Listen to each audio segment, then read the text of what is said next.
The keeping of animals in zoos clearly has an educational element to it, and that's probably the justification that many modern zoos would use for keeping animals.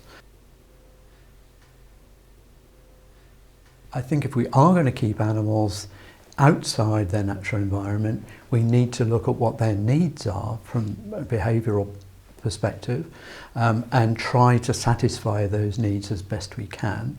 We need to provide them with adequate space, and that's really difficult, particularly if we're dealing with large predators, which would tend to roam over a very considerable area.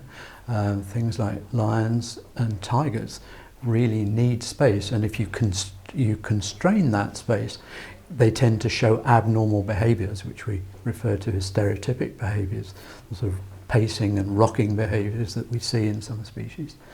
And I think we need to recognise those things if they're occurring, and recognise that those are actually a symptom of an impoverished existence, and that we need to do something about the environment, or the way in which those animals are fed, or the way in which they are enabled to interact with their own species.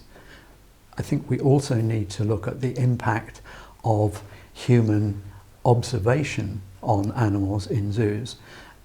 There is increasing amount of evidence that animals, even though they may not express distress in obvious behavioural terms, are affected by the presence of people, and that we need to work harder at minimising that.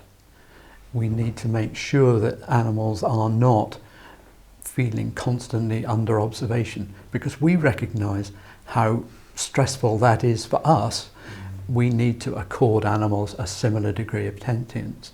As somebody who's very interested in wildlife, I'm very aware that if a wild animal or a wild bird is aware of my direct observation, they will frequently move away from that position, and that is not something that's available to animals in zoos.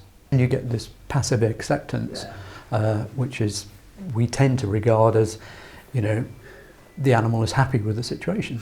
It's not. It's actually, that's its way of dealing with the situation, because it has no other, that it actually just has to accept the situation rather than fight against it to try and minimise its stress response to the situation.